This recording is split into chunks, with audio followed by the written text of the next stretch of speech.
next morning, tell him about incident. Dad asks one question. What color was the cap? Hang on, Dad. Waifu, what color was the cap? Red. Fuck. Dad almost screams into the phone. My dad has never used a swear word that I've heard in my life. Never raised his voice at all. What is it, Dad? I ask. Listen to me very carefully, Anan. If you were supposed to work today, call in sick. Go into town and find a wrought iron cross. Take a spent 12-gauge shell and find one with pieces that will fit into the shell. Buy the cross, bring it home, and cut as many slugs as you can from the cross. Use a hacksaw, do not use a cutting torch. Reload some 12-gauge shells with those slugs, as many as you can. Keep your 870 with you at all times you're home. Do not let wife or kids go into the backyard today. Buy a few bags of salt and pour salt at every doorway, every window of your house. It could cross a salt barrier. Asked Dad, why don't I just pour salt across the door to the shed? It's going to get out of the shed. You don't want it getting in your house. Next is important. Do not be outside when the sun sets. And have a fire going in your fireplace. Do not let the fire go out. You need the protection of a hearth fire. I'm leaving in 20 minutes headed to your house with my 30.06. I'll try to get there before night falls. If I'm not there by then, and you see it, shoot it with the slugs. Dad lives over 8 hours from me. Can tell about that 30.06 if anyone is interested too. Anything else I can do, Dad? He answers, yeah. Pray. Do everything Dad says to do. Able to make 5 slugs from the wrought iron cross after doing everything else he said to do. Sun starts to set, Dad hasn't made it. Call him, he says he's stuck in traffic in the bigger city an hour and a half away. He hauled ass to get here. Sun has set. Porch light goes on. I have a plan for this fucker, though. Wife was in the kitchen looking out the window like we have done before. I'm in a different room with the window open, shotgun pointed out the window, no lights on, being as quiet and still as I can be. As soon as it's full dark, the shed door slams open, and I see it come out. Can get a good shot on it as it's moving too fast. Creature gets to the edge of the light and starts yelling. Anon, come out and fight like a man, you pussy. The thing calls me everything but a white man in a few short seconds, but doesn't get any closer. It's trying to bait me outside. I line up the shotgun sight with the thing. Then, remembering the things it said about me and my family, I aim a little lower. It still hasn't seen me, just sees waifu. I pull the trigger, the 870 barks and I shoot the sumbitch right in the balls. It doubles over on the ground, holding its balls and rolling around, screaming like the devil and swearing in several languages. Some of which I even understand. Go to kitchen, out the back door, shotgun trained on it the whole time. It's still writhing around, holding its balls. I get 2 steps away from it and pull the trigger again, this time aiming for its heart. Damn thing shatters like glass and the glass melts into the ground. All the grass is dead where it was, but it's gone. Dad pulls up not 5 minutes later, runs into backyard with 30.06 drawn and shouldered. I got it, Dad. The look of relief on his face is priceless. He seems to get 10 years younger when he sees the dead grass in an oval shape. Asked Dad why he wanted me to use slugs from the Remington instead of bullets in my AR or bigger hunting rifles. Dad explains that since this gun was used to kill in self-defense, and has saved my life twice before, it's attached to me and has a purpose of protection. That's how I was able to order it. That, plus the iron slugs are what killed it. Dad and I torch the shed, tell the landlord that the kids built a campfire and it got out of hand. No more trouble in this house since then.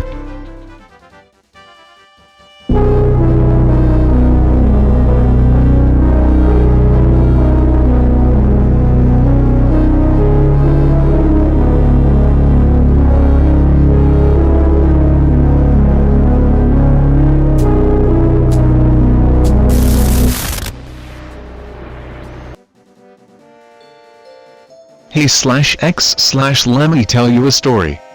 Pic is a map of the place I was staying, just to give you a better feel for what's going on. The green is all forest and the yellow is grassy areas. The house was on a hill and the brown stuff is a path. This is my cousin's property where I visited recently. Shit went down. Never going back. B23. Go visit cousin in the country for 3 days. He has a house with a small lake, or large pond, or whatever, big enough to swim in. His property also has a decent amount of thick forest. Forest surrounds the lake, his house and this largish field area. Field has a shed filled with junk. It's a pretty cool place.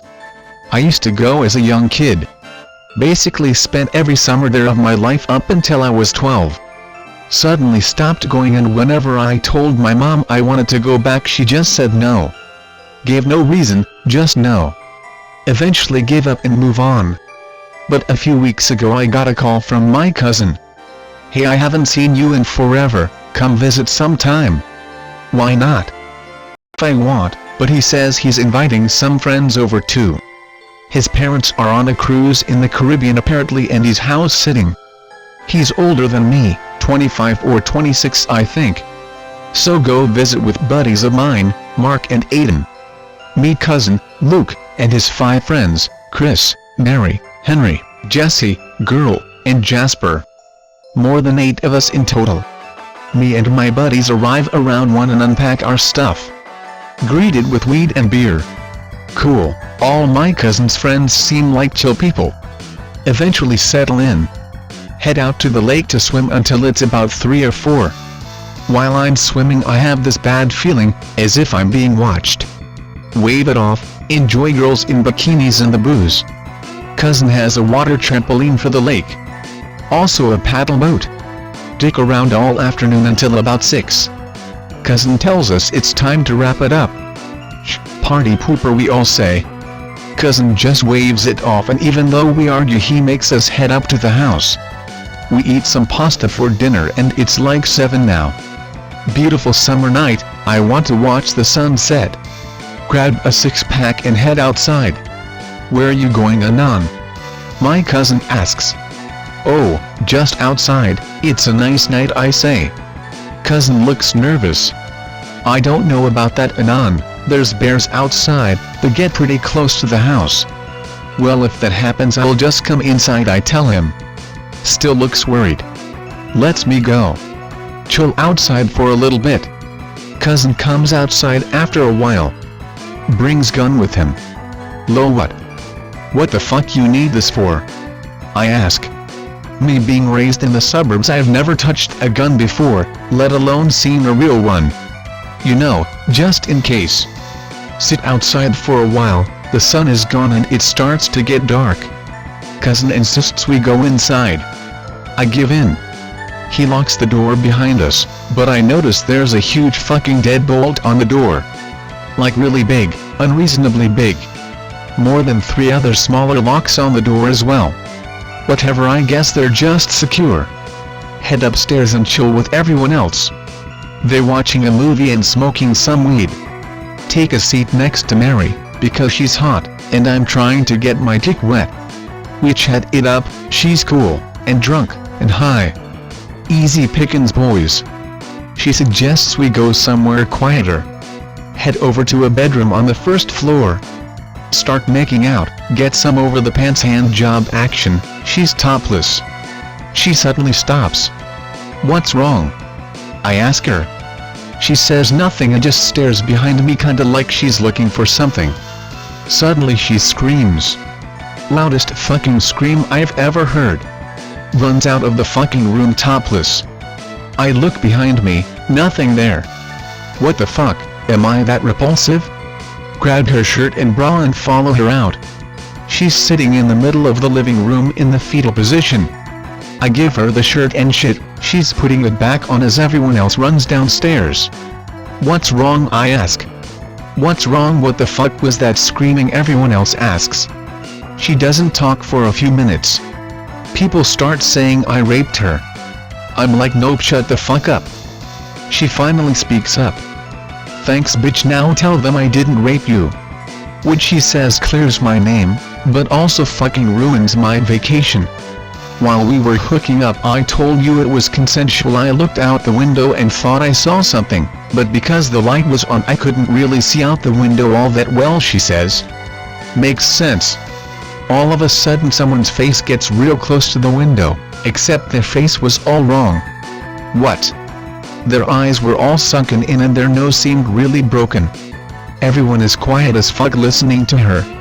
And their mouth and just hanging open, almost crooked, like they had a dislocated jaw or something.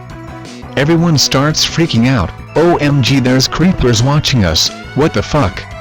You gross, he sounded ugly. Some people think she's kidding. It was probably just Anand's reflection, Aiden says. Lol her. I'm being fucking serious right now, you fucks. Mary snaps at him. I know what I fucking saw. All this time my cousin is just quiet. Hasn't said a word yet. I ask him what he thinks, everyone shuts up to listen to him. I think we shouldn't worry about it, he says. The fucker was wrong and he knew it. Mary gets mad at people for not taking her seriously, but eventually calms down. We all settle down and sleep upstairs in the big room with the TV. The rest of the night is uneventful. Day 2. Wake up, still a little weirded out from last night's events. Whatever, probably just some weirdo, won't happen again. Start out the day just fine, eat breakfast, go for a morning hike with everyone, except Mary who left that morning in her own car. Smoke a little, head back, all the while feeling awfully paranoid that someone was watching us. Start swimming. Sitting on the water trampoline. Look out into the forest. See someone standing there. They're pretty far away so I can't see who it is. I wave, they wave back, but the wave seemed real sluggish, almost slow motion. Look back at group, there's only 5 of us total at the lake. Me, Aiden, Luke, Mark, and Chris. Everyone else went to smoke, I assume it's one of them. Look back at where the person was, they're gone now. I guess they moved on. Everyone who was gone suddenly shows up. How'd you guys get around the lake so quickly? I asked them. They're confused, says they were just in the house eating.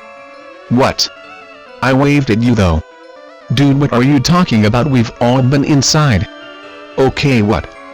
Cousin Luke looks worried. He looks out into the forest. I'm weirded out now.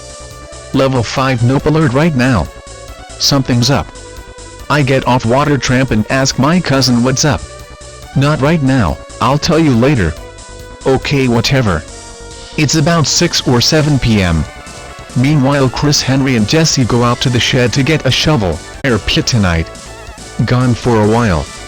Suddenly hear a screech from the forest. More screeches.